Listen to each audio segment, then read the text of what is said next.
Fala galera, estamos aqui hoje para este que é um marco para o Road, o nosso primeiro episódio do Road Dev Podcast. Eu sou Douglas Amalho, arquiteto, sofredor e agora podcaster. E eu estou aqui ao lado dele, nosso poderoso mestre dos magos do desenvolvimento, Adriano Ribeiro. E vamos compartilhar com vocês toda a experiência que nós adquirimos aí ao longo de todos esses anos, que nós dois somados temos aí mais de 30 anos de experiência com tecnologia, né, Adriano? Sofrendo e desenvolvendo bugs. Não é mesmo? Pois é, Douglas, nem me fala. São mais de 20 anos aí no meu caso, trabalhando com tecnologia, estudando muito o tempo inteiro, buscando novas formas de fazer, inclusive bugs, como a gente sempre brinca, mas o caminho é muito válido. Essa nova frente agora, eu fico muito feliz da gente conseguir dar o start nos podcasts do Road to Agility, que tenho certeza que vai ser fantástico compartilhar essa nossa experiência, todas as discussões, os bate-papos, né, e todas as perguntas que a gente leva, como agora, né, sobre DDD, que a gente resolveu, tá, e aí complementar, né, o uso desse conjunto de tecnologias. Mas é uma honra, vamos lá, né, tamo É junto. isso mesmo, Adriano. Então, assim, marcando esse que é o nosso primeiro episódio, nós não podemos deixar de falar sobre Domain Driven Design, isso mesmo. DDD, que é um dos temas recorrentes no blog, né, no Road to Agility, em que a gente vai discutir um pouquinho sobre os desafios nessa jornada de se aprender e aplicar DDD e contar um pouquinho da nossa experiência com o DDD. Bem, a gente pode começar se perguntando o que é o domínio, né? Um dos maiores gargalos no desenvolvimento é a descoberta do conhecimento. A gente pode traduzir isso como aquele sentimento que a gente tem no final do desenvolvimento do software, onde a gente realiza que só agora nós entendemos a aplicação que a gente está desenvolvendo. O problema é que a gente geralmente fala isso quando nós já desenvolvemos a aplicação. Mas a gente não deveria conhecer o software antes de começar a fazer? O que você acha, Adriano? É exatamente isso aí, Douglas. O problema da gente começar o desenvolvimento e acabar aprendendo a aplicação ou o processo ou até mesmo o negócio no final do desenvolvimento, porque havia uma separação entre as abordagens. Enquanto que o DDD ele liga as duas coisas, as abordagens antigas, no caso orientada a módulo, orientada a pessoas, como vem os padrões defendidos pelo Uncle Bob, né, e o conjunto Solid, que mapeia para funções, né, ou seja, você tem um departamento e vai ter um módulo da aplicação orientado para aquele departamento. Antigamente, voltando um pouco mais no tempo, nós tínhamos os módulos, né? Ou seja, a distância entre o negócio e a aplicação era muito grande. Com a abordagem orientada a domínio, ou seja, orientada a negócio, então você aproxima e unifica o idioma, seja o idioma ferramental e o idioma de negócio, né? Em termos de requisito, com a linguagem ubíqua. Então, com base aí nos padrões de projetos modelados para representar o domínio, então fica muito mais fácil de se desenvolver uma aplicação já sabendo efetivamente o que ela vai estar fazendo ou representando dentro do modelo de negócio, né? Então, esse foi a grande contribuição do DDD para o modelo de desenvolvimento. Você tem módulos de negócio propriamente dito sendo desenvolvido e encapsulado dentro de um único contexto e atômico. E esse é um ponto muito importante, porque quando nós começamos a ler tudo na literatura do DDD, aborda muitas ferramentas. Por exemplo, você citou linguagem ubíqua, nós temos context map, nós temos desenhos, reuniões, a figura do analista de negócio sempre presente junto com a equipe, você ter diversos analistas de negócio cada um focado numa área da aplicação, focada em algum escopo de negócio.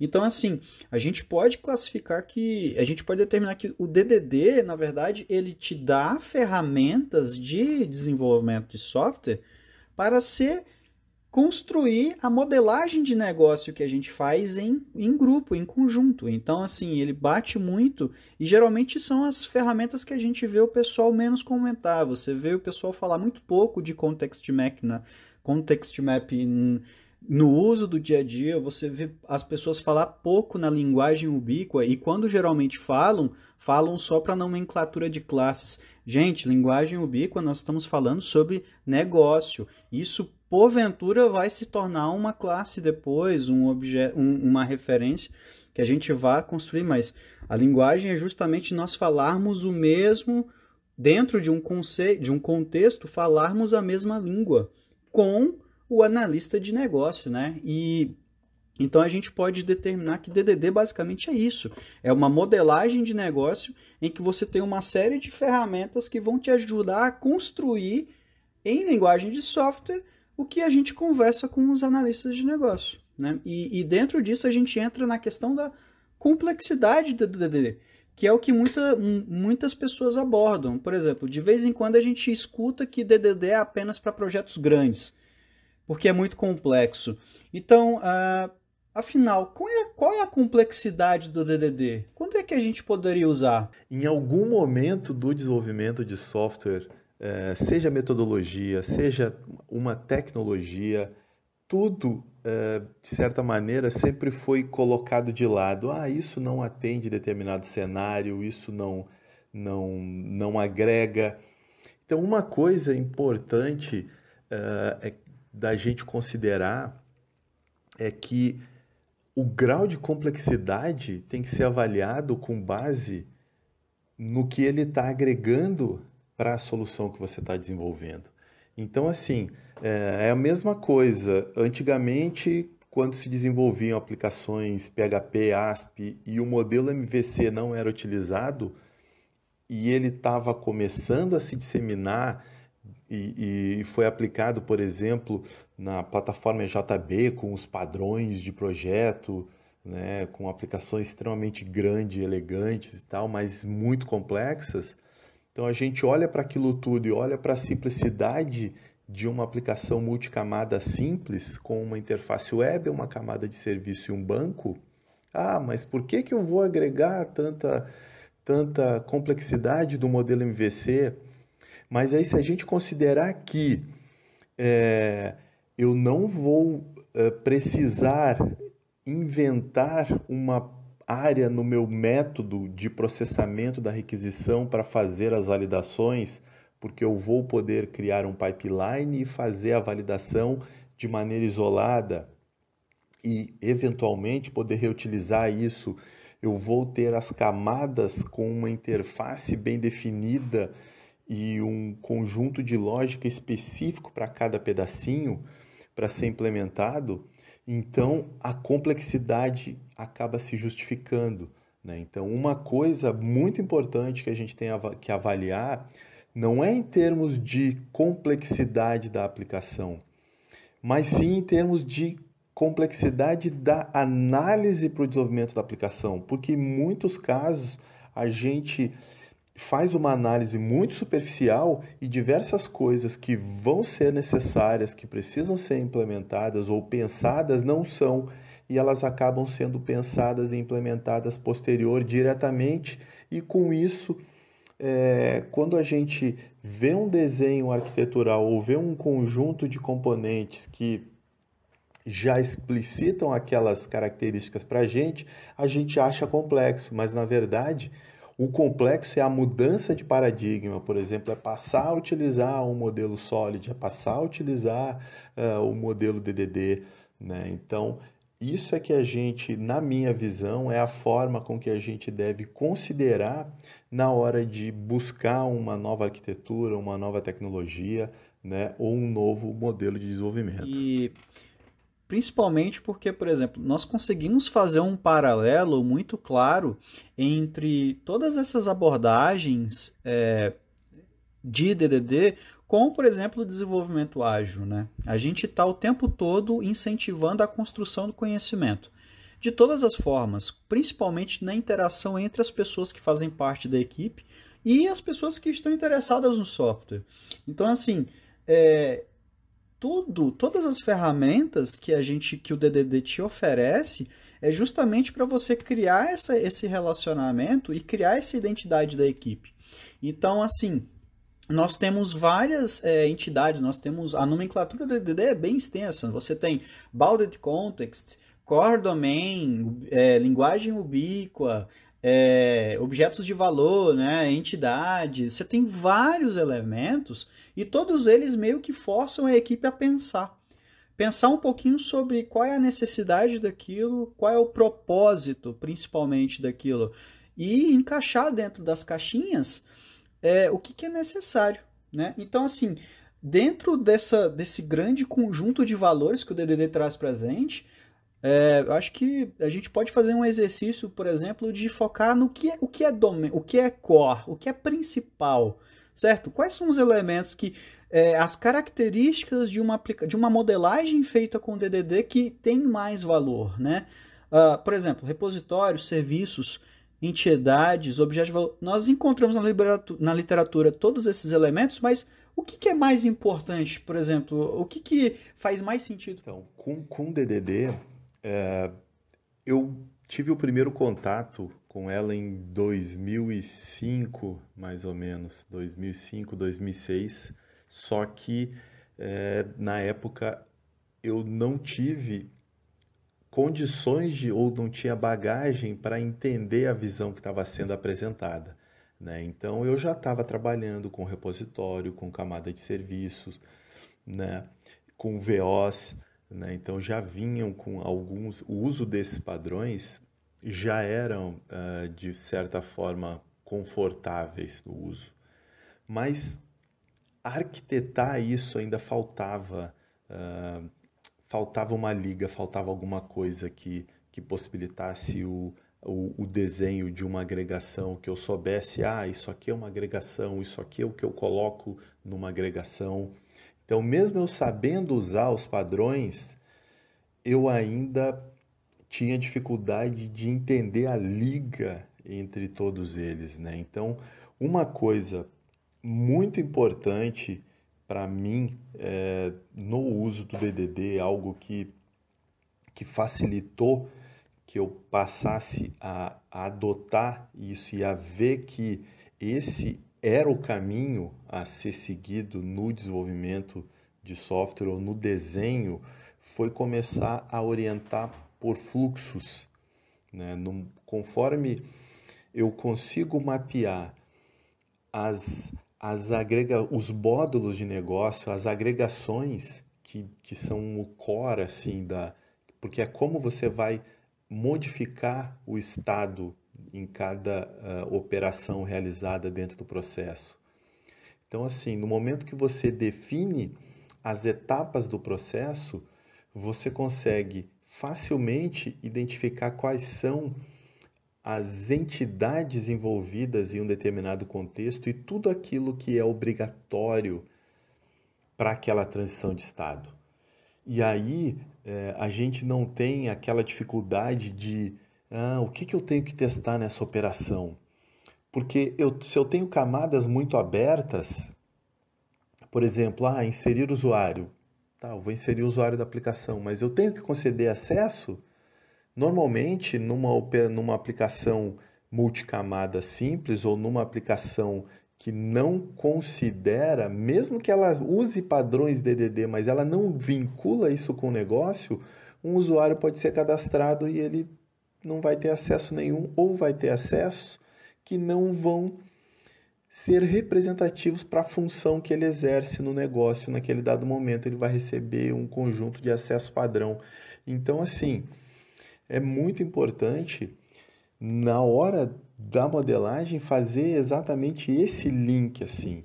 Conforme eu desenho o meu processo, eu sei quais são as entidades que vão ser os meus pontos de entrada e eu tenho as regras e eu sei o estado inicial, conforme o negócio. Então, eu não cadastro mais um usuário, eu cadastro o operador do caixa, eu cadastro o vendedor de eletrônicos, eu cadastro o gerente do supermercado.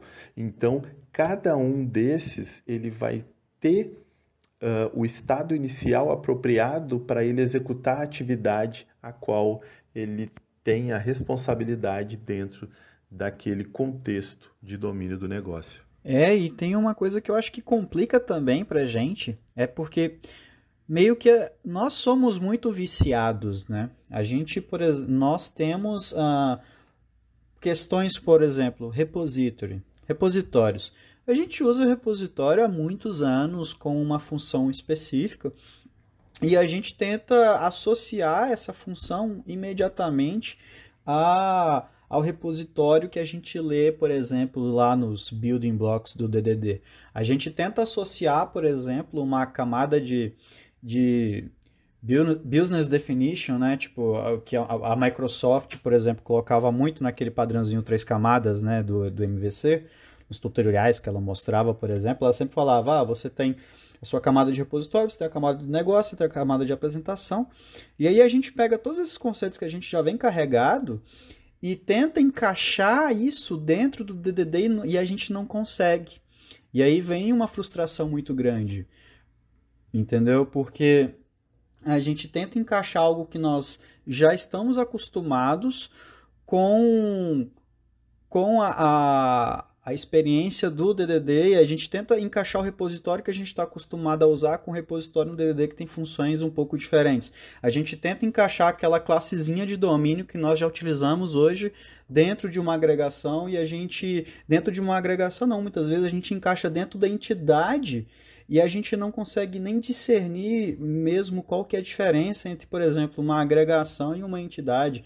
Às vezes a gente não sabe nem o que é um objeto de valor, ou então coisas mínimas, entendeu? A gente pega o que nós sabemos hoje e tentamos encaixar no DDD e aí a gente fica muito confuso, porque quando você vai efetivamente implementar, essas peças não se encaixam, porque a gente foi na literatura, a gente foi tentar aprender DDD e trouxe com isso uma bagagem que não necessariamente nos ajuda a implementar. Então, assim, a dica é, quando a gente vai estudar o DDD para poder colocar ele na prática, vamos ler e tentar entender o que ele está falando, porque o DDD é sempre sobre negócio. Então você dificilmente vai ter um repositório genérico que faça coisas genéricas, uma domain genérica que faça coisas genéricas. Não, o jargão é sempre orientado a algo de negócio, algo que você está fazendo. E é daí que vem justamente esse ponto. Você não cadastra mais o usuário, você cadastra o operador, o gerente, o fiscal, o caixa. E esses nomes, eles têm muito sentido, né? E aí, por exemplo, a gente chega num dos pontos que eu acho que são mais importantes, que é a questão da agregação, que eu acredito que seja talvez um dos conceitos mais omitidos em várias implementações de referência que a gente vê na internet, e também um dos mais mal interpretados do DDD. Como é que a gente pode definitivamente, Adriano, explicar o que é uma agregação, cara? Muito, muito importante e interessante essa tua pergunta aí, Douglas, porque eu levei muito tempo para entender o que era uma agregação efetivamente. Quando eu comecei com o DDD, eu de pronto eu adotei os padrões repositório, serviço e o mapeamento objeto relacional, pois já vinha utilizando Hibernate, né, Active Record, então já tinha usado esses padrões, então foi muito natural o uso disso. E como eu já estava desenvolvendo aplicações multicamada, então a mudança não era tão radical. Claro que eu passava a ter um isolamento melhor entre as camadas e aquilo ali, de certa maneira, já era suficiente. Mas se a gente for olhar hoje, quando eu olho, eu percebo que com o uso desses padrões sem a agregação, a mesma horizontalidade era mantida, né, das camadas, né, das 3 camadas, com uma camada de acesso simples, negócio e apresentação. Ou seja, eu tinha deixado a aplicação mais complexa, mas ao mesmo tempo eu acabava tendo um repositório sem regra, um repositório muito simples, né? Poderia dizer até anêmico. Muitas vezes eu até generalizava o repositório porque ele, ele acabava não cumprindo o papel dele de abstração da fonte de dados, porque a gente mapeava para uma base, mas aquela base não seria trocada. Então, em tese, o repositório não estava cumprindo um papel, ele estava basicamente transportando o modelo de um lado para o outro, assim. Então, é, faltava o link que era a agregação e eu desenvolvi aplicações durante muito tempo. Não foi, orientação a objeto não é um das únicas formas de abstração que eu utilizei, mas foi um dos que eu mais utilizei em toda a minha carreira. E quando eu voltei nos últimos tempos a reavaliar a agregação, principalmente agora em tempos de concorrência, em tempos de arquitetura de microserviço, de aplicações descentralizadas, então ele te obriga a trabalhar com aplicações mais atômicas, com aplicações menores e contextualizadas que te possibilitem uma sincronização de estado e uma escalabilidade mais fácil, né? E isso com transação distribuída não existe, né? Você implementar um padrão Saga para desfazer, né, uma operação realizada em múltiplos sistemas ou múltiplas bases, isso não faz sentido. Então, quando eu comecei a buscar outras formas, migrando para modelagem orientada a evento e trabalhar com o streaming, com outras coisas, então eu precisava conseguir definir esse contexto transacional com mais facilidade e não forçando o acesso aos elementos de uma entidade ou de um VO, né? Então foi aí que eu me forcei a entender o que a agregação efetivamente era. Então, a agregação ela é um organizador das regras de acesso e manipulação dos estados das entidades. Se a entidade ela define um conjunto de dados que representam o módulo do negócio, a forma com que você vai alterar esses dados é a agregação que vai definir. Então, na agregação, eu vou ter propriedades como propriedade A precisa ser verdadeira, propriedade B precisa ser falsa, propriedade C precisa ter 3 valores ou ter um valor específico.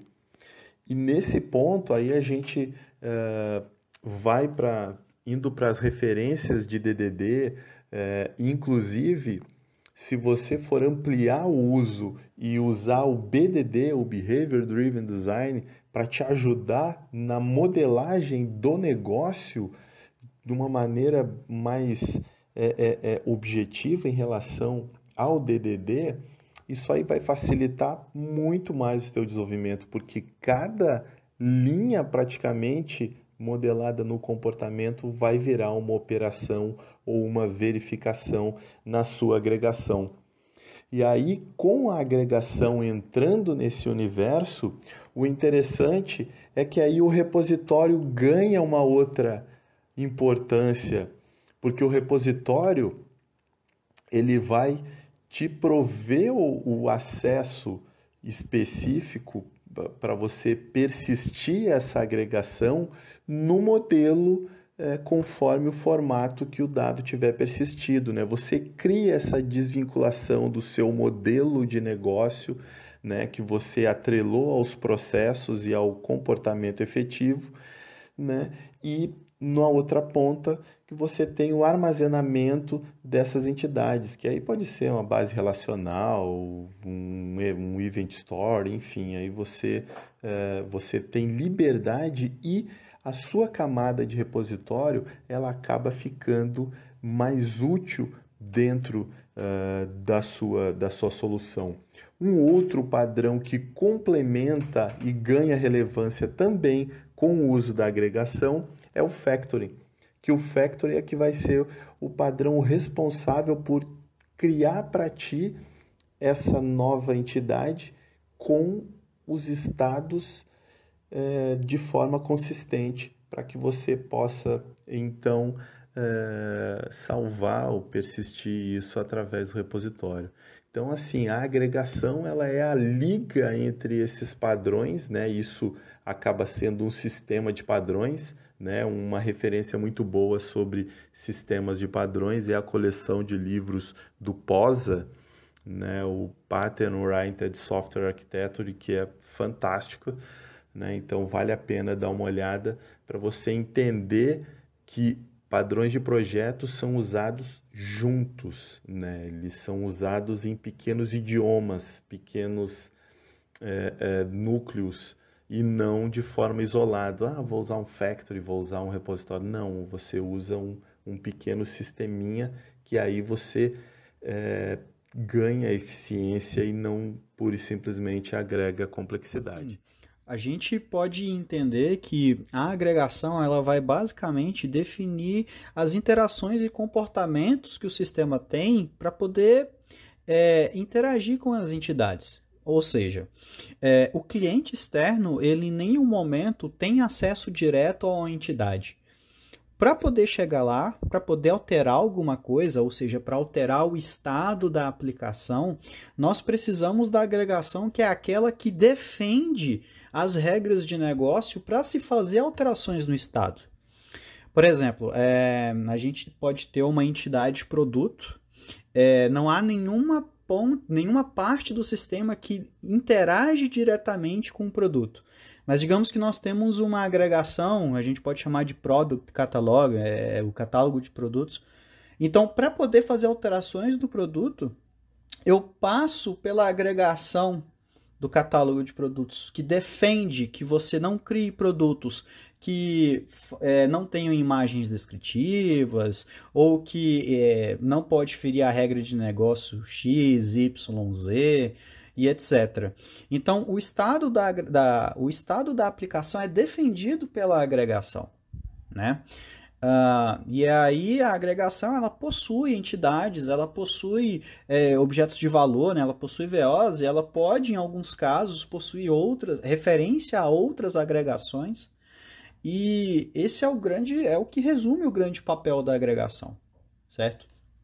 E a gente vê isso falhar muito porque nós geralmente invertemos, nós vemos muitas aplicações que eliminam a figura da agregação, cria-se uma classe chamada domain alguma coisa, tipo produto domain.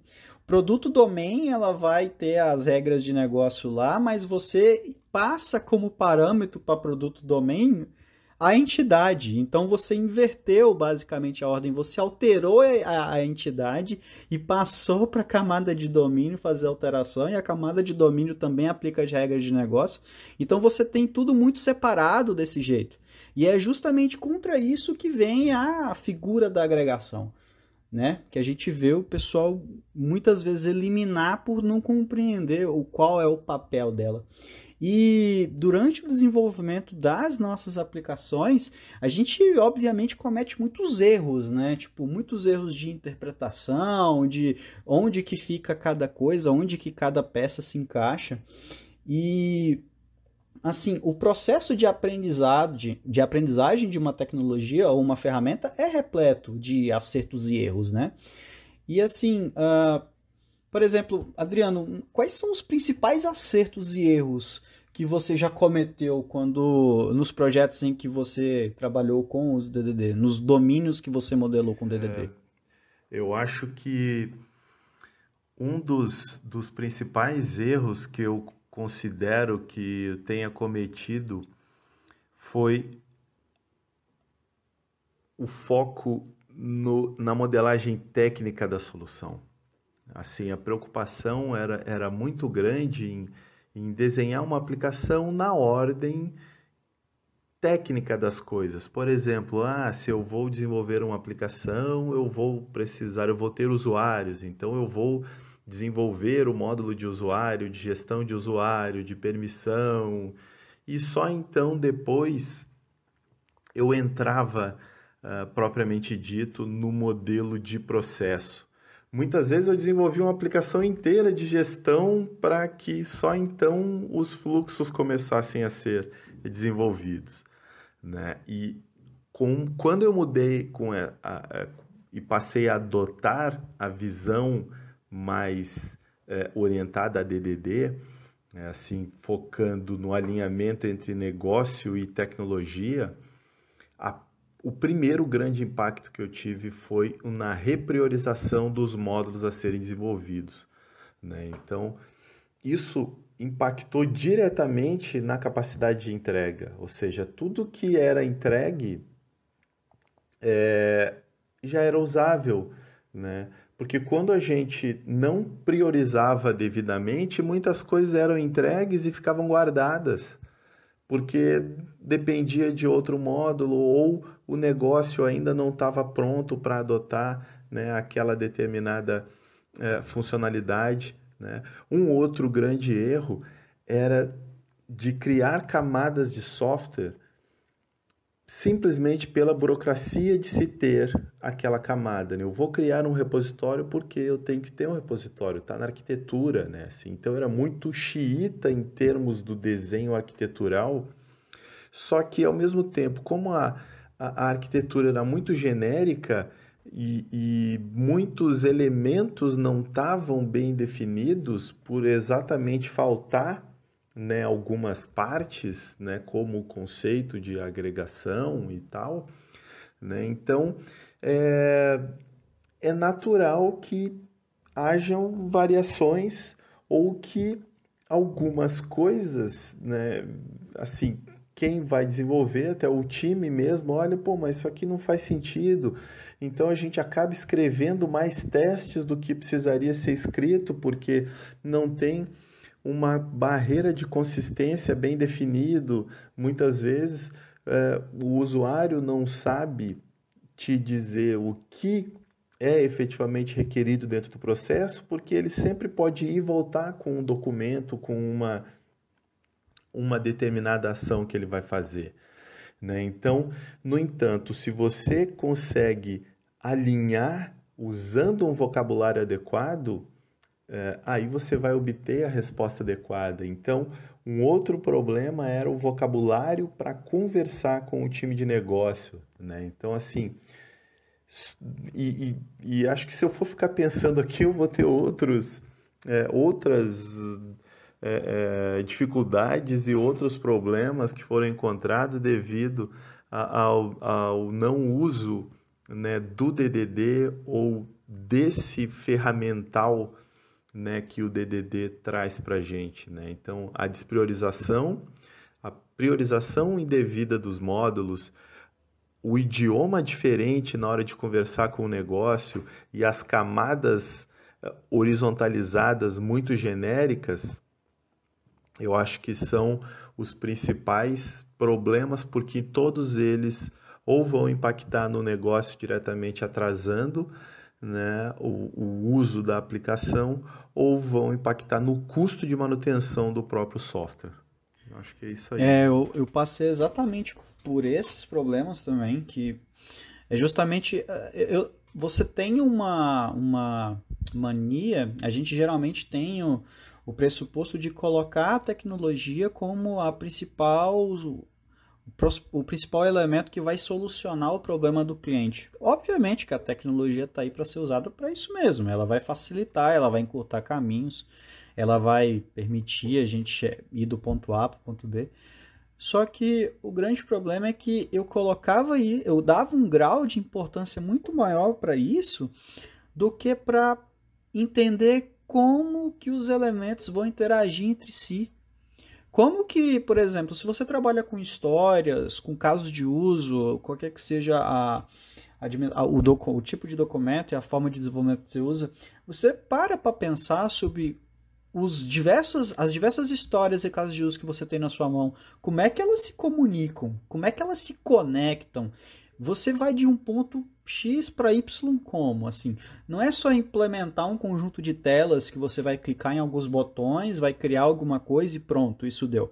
Geralmente a gente tem inclusive um costume de mapear, né, diretamente. Você olha, por exemplo, uma história, a história fala pessoa ou fala produto, você na mesma hora cria então na sua cabeça uma tabela produto. Se no documento que você está lendo fala o nome, sei lá, transportador, imediatamente você vai e cria uma tabela transportador. Ou seja, a gente, em vez de pensar no negócio, a gente vai ter que acabar pensando como traduzir um conjunto de coleções que está lá no SQL Server, que está no Mongo, em regra de negócio. Porque a gente vai ter que resolver nós vamos ter que aplicar, construir um negócio, só que para construir um negócio a gente tem que basicamente transcrever as regras de negócio em 4 operações que são insert, update, delete, e select. E o mundo não é assim. O mundo não funciona. O mundo do negócio, o mundo dos problemas que as pessoas passam não são resumidas em 4 operações que você tem para lidar com uma coleção de objetos. Né? Eu acho que esse é também um ponto que a gente acaba pecando muito. A gente se orienta para a tecnologia e esquece de se orientar para a modelagem do nosso domínio. Então, assim, nós temos que parar de ficar criando, de trabalhar orientado à coleção de objetos, gente. A gente não pode, nós não podemos ler numa história lá pessoas ou transportadores e ir lá e criar uma tabela chamada TB transportador, onde a gente vai salvar um monte de coluna que seja os nomezinhos que a gente enxerga na história. Ah, tem status, então beleza, vai ter uma coluna de status. Porque a vida não é mapear essas 4 operações em regra de negócio, ela é muito mais complexa do que isso. E aí é que a gente realmente acha o valor do DDD. Ele nos ajuda justamente poxa, você não tem só 4 operações de manipulação de objetos, de coleções na sua mão. Você tem um framework rico que te ensina a modelar a sua aplicação sem ficar precisando converter update em regra de negócio. Eu acho que esse é um ponto importantíssimo também. Muito boa essa tua observação de buscar a forma com que a gente vê as operações e a forma com que o DDD apresenta ou nos força uma mudança de visão. Realmente, em DDD, a gente não tem pura e simplesmente a inserção, a atualização ou a deleção, né? Tudo tem que fazer um sentido ali. Então, você tem uma verificação de uma coisa determinada, você tem uma associação entre empresas ou entre empregados, enfim. As operações são as interações propriamente do negócio. Então, assim, ele desvincula, porque uma coisa muito comum no desenvolvimento é a automação, assim. O desenvolvedor, nós como desenvolvedores, a gente tem no momento que a gente aprende um determinado padrão, um estilo de construção, uma coisa, a gente tende a meio que aquilo entra numa linha de produção, assim, eu tenho que criar uma classe para inserir, uma para atualizar e tal, criar tabela, criar não sei o que, criar tal teste e tal, a coisa fica meio mecânica. E com o DDD, a gente quebra esse idioma porque sai do mundo técnico e entra no mundo de negócio. Então, assim, essa mudança de idioma é muito importante para manter o time ligado, assim. É por isso, para mim, isso aí é o que faz com que o time aprenda o negócio realmente e até mesmo perceba oportunidades de negócio, né, dentro da própria aplicação, que podem até se reverter em melhorias do processo da empresa, né? É bem importante isso que tu falou, que era muito comum antigamente, assim, de implementar uma funcionalidade que, assim, ela inseria tal, atualizava, mas e aí?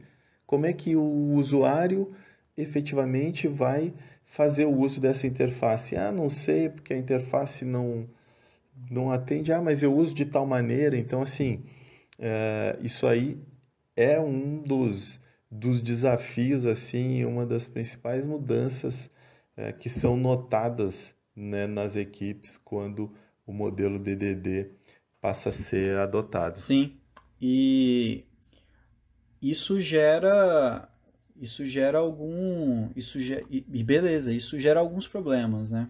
Tipo, a gente tentar ficar martelando um modelo na forma como vai interagir com o cliente, geralmente é a dica para falha, né? Para dar tudo errado e a gente ter que virar várias noites aí tentando corrigir meleca de sistema que a gente não conseguiu mapear direito. Então, assim, e isso vem, inclusive, com relação aos testes, né? Porque, bem, a gente tem uma compreensão de que teste, você não testa qualquer coisa, você testa o que é importante, o que tem sentido ser testado. E geralmente são as regras de negócio, que são as fronteiras, são os relacionamentos, os estados, né?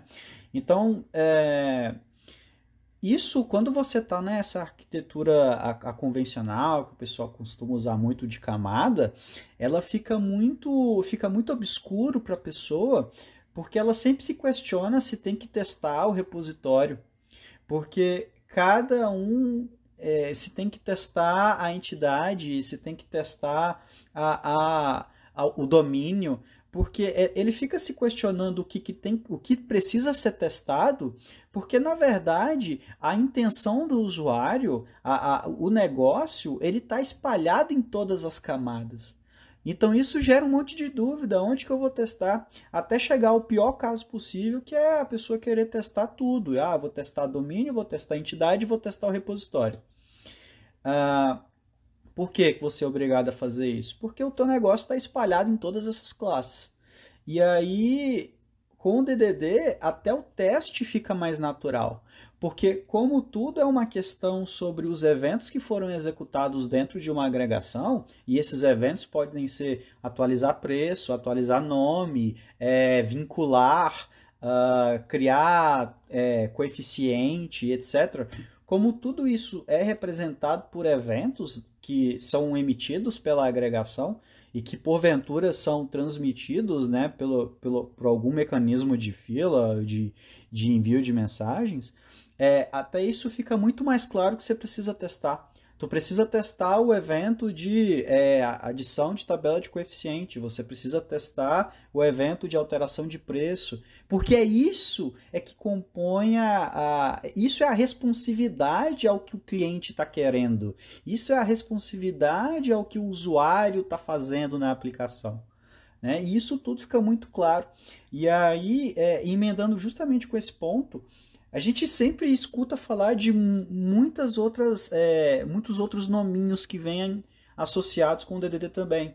Por exemplo, CQRS, Event Sourcing, Actor Model.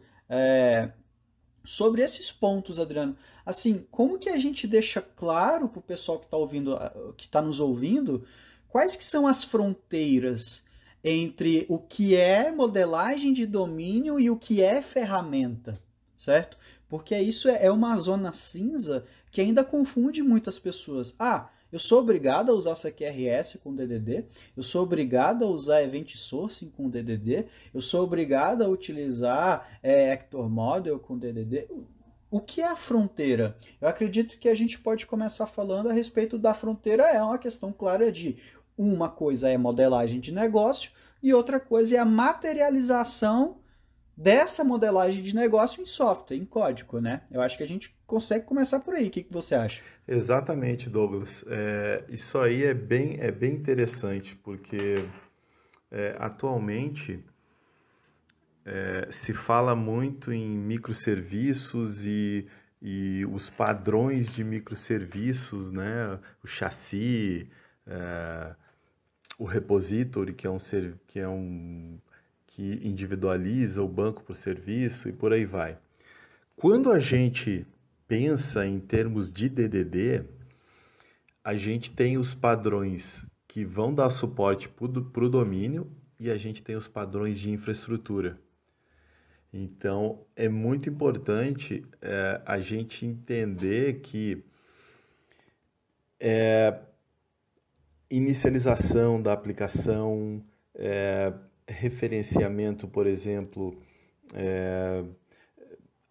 a dependência do repositório da infraestrutura de comunicação com o banco, né? Ou seja, padrões que vão possibilitar que o negócio se comunique com o mundo exterior. Assim, eu acho que é mais ou menos por essa linha, né?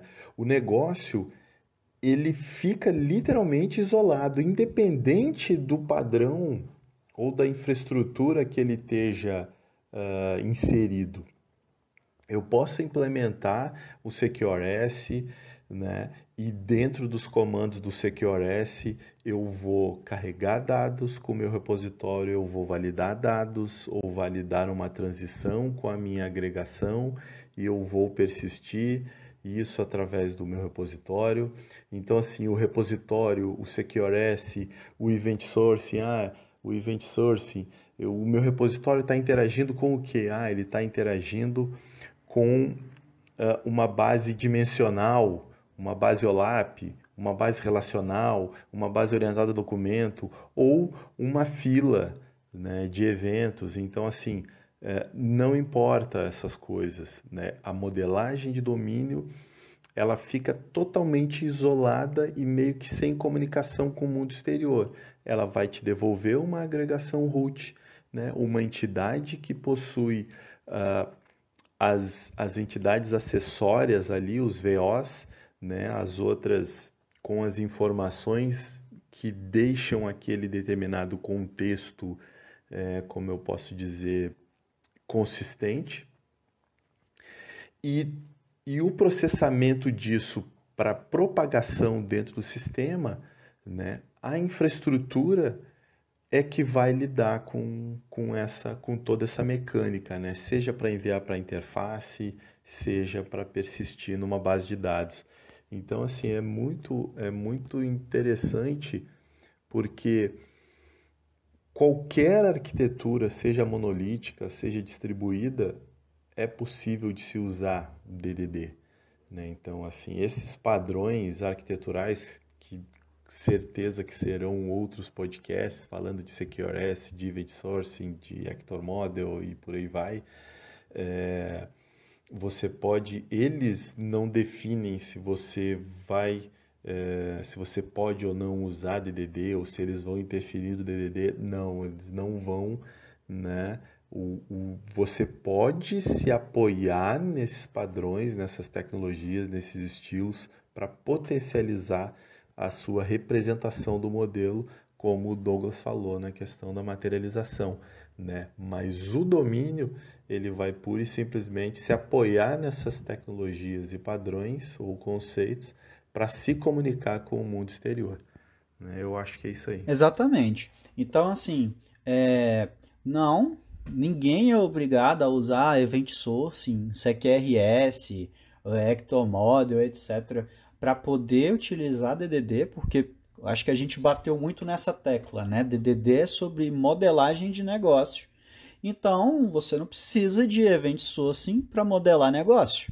Mas quando a gente utiliza essas ferramentas, a gente consegue potencializar, né? A gente consegue, de forma mais fácil, mais gratuita até, atingir alguns pontos que sem a gente teria que fazer uma volta maior para poder chegar lá. Então, por exemplo, o DDD foi Domain Driven Design, como a gente conhece, ele começou a nascer lá em 2000, 2001 até 2003, no livro do Eric Evans. E lá, por exemplo, naquela época, o uso do repositório ele era muito mais forte e aquele modelo de camadas ele fazia com que a modelagem de DDD fosse para um caminho que hoje, por exemplo, a gente sabe que utilizar eventos facilita muito. Quando você utiliza uma abordagem que você separa os modelos, você separa o modelo de leitura do modelo de escrita, você tem classes com mais, você aumenta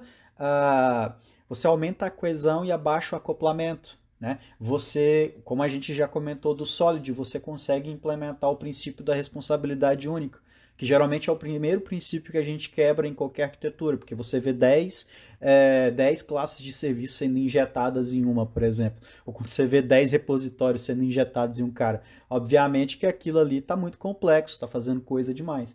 Então, assim, tudo isso vem para potencializar. E quando a gente decide usar, outros desafios vêm junto. Porque, por exemplo, se você vai trabalhar orientado a evento, significa que o teu estado, se você vai trabalhar orientado a evento, e se você vai vincular isso com o CQRS, significa que o seu estado ele é eventual. Significa que existem pontos da aplicação que naquele momento não vão refletir a atualização que você realizou há um milissegundo atrás, ou um segundo, ou um minuto.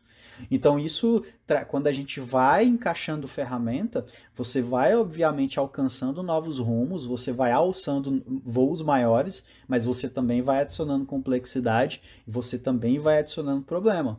Então, é muito do que a gente vai pesar. O que nós estamos ganhando com isso supera as desvantagens. Quando a gente faz uma análise histórica aí dos projetos que nasceram disso lá de 2000 para cá, a gente vê que sim. A gente tem um ganho muito grande quando nós separamos os modelos de escrita e leitura e porque nós criamos projeções que vão ser atualizadas com eventos, por exemplo.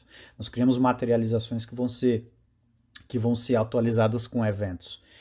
Então, assim, é muito do que você vai ganhar. Então, a gente tem que deixar isso bem claro, porque lá no final da década de 90, começo aí da, dos anos 2000, nós tivemos essa mudança no paradigma que foi muito forte, né? A gente não está falando de nada novo. Essa divisão de modelos existe aí desde 1970, desde a década de 70. O homem não foi à Lua com um banco relacional, entendeu? Então, assim, a gente sempre tem que ponderar o que nós ganhamos. E, em geral, você ganha muito quando você trabalha com eventos, você ganha muito quando você transporta esses eventos com mensagens, e você ganha muito quando você divide o seu modelo de leitura e de escrita, porque aí você tem classes mais coesas, menos acopladas, e você tem uma maior facilidade em filtrar e criar projeções.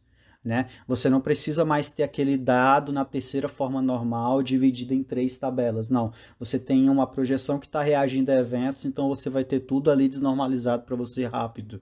Né? É sempre isso que a gente precisa pensar e ponderar. E beleza.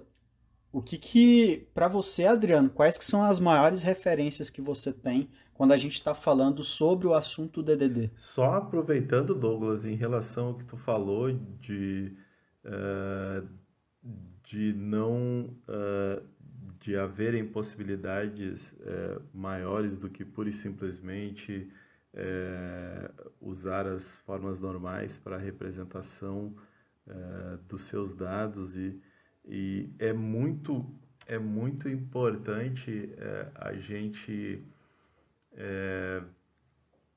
considerar que com o DDD assume meio que isso, até tu falou que em dado momento você estava testando o mesmo teste estava cobrindo diversas camadas porque você tinha regras de negócio em todas elas, né? Então, a base relacional, ela acaba que é um pouco disso, né? Então, e o DDD, ele também acaba eliminando essa necessidade, ele te dá uma flexibilidade maior em termos de armazenamento, justamente porque o teu modelo de domínio ele acaba te garantindo a consistência que anteriormente você garantia matematicamente com uma base relacional.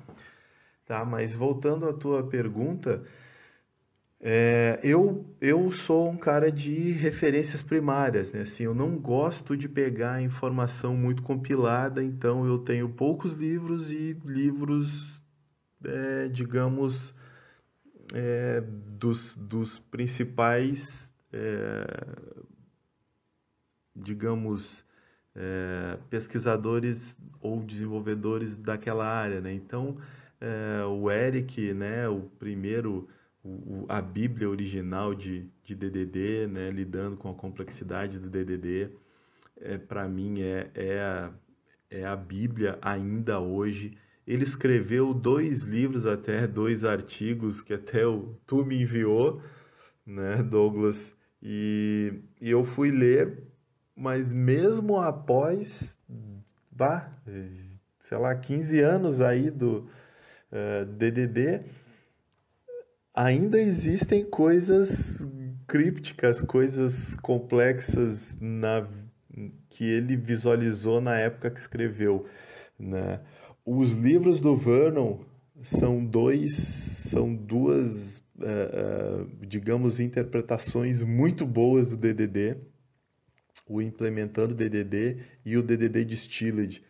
O DDD Distilled, em especial, eu acho interessante porque eu acho que o Vernon escreveu enquanto desenvolvia o framework deles, da empresa deles, empresa que ele abriu há pouco tempo, mas ele dá 4 regras para te ajudar a modelar as suas agregações, né, que são bem interessantes e que nos livros do Eric e até no livro no livro dele anterior não era tão claro assim, de você modelar agregações pequenas, de você verificar a dependência entre essas agregações, né? Então, assim, ele define de maneira muito mais clara a modelagem da agregação, só que com uma visão mais moderna, já considerando os novos modelos arquiteturais, no caso dele, o Hector Model, mas isso pode ser aplicado muito bem, né, a qualquer, né, aplicação, porque, de certa maneira, ele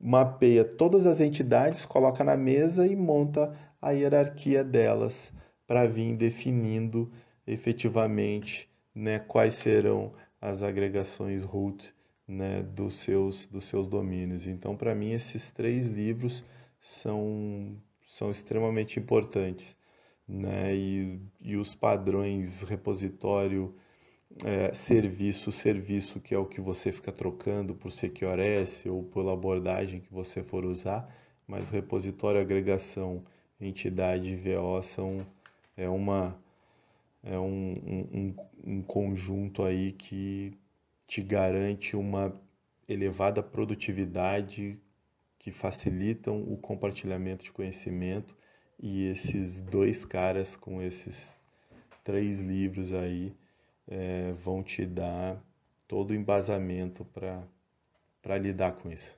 Sim, sobre essa série do Vernon, o Domain Driven Design Distilled, tem uma série de vídeos, inclusive, é um curso que foi publicado pela Packet, mas tem disponível também na Safari, que justamente o DDD Distilled, só que em 1h30, 2 horas no máximo. É uma série de vídeos em que o próprio Vernon fala, e você que está começando a estudar DDD agora, ou então que já estuda, mas tá tentando aprofundar no tema, gente, é 1h30 de vídeo em que você vai saber toda a nomenclatura e todo o conceito, ele consegue resumir ali, é muito bom, eu recomendo para vocês.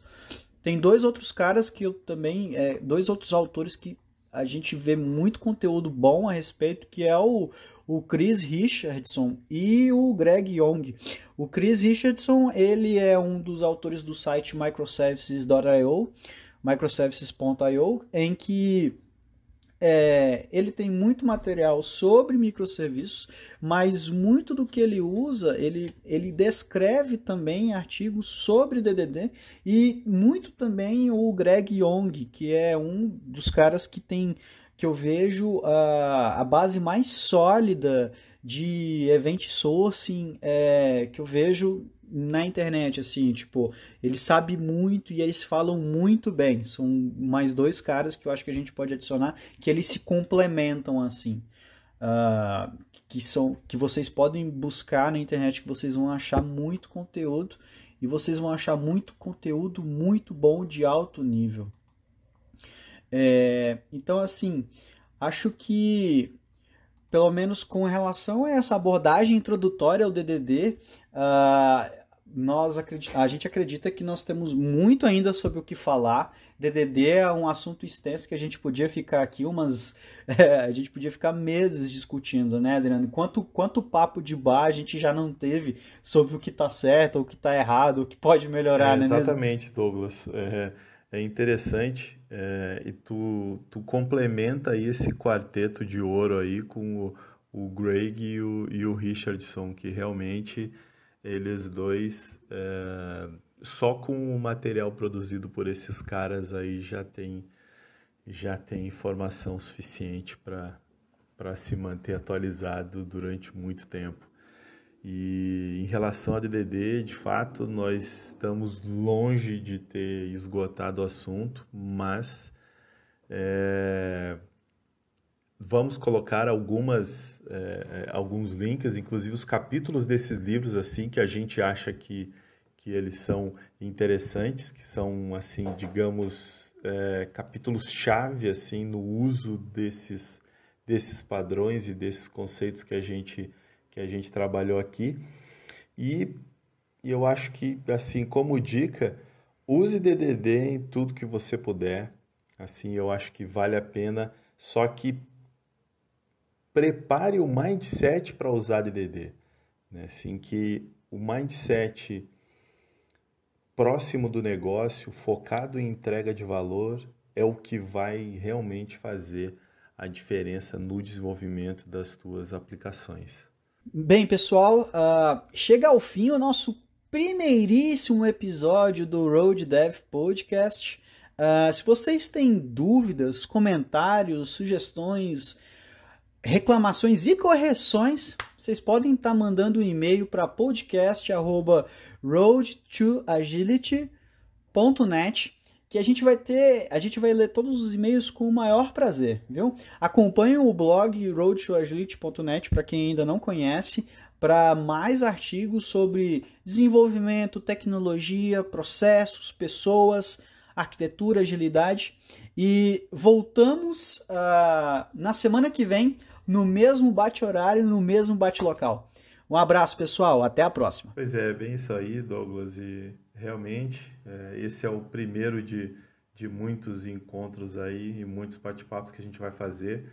Nem todos vão ser tão amigáveis quanto esse aqui. Acho que esse a gente tem muitos consensos, muitas opiniões parecidas, né? E eu acho que é isso.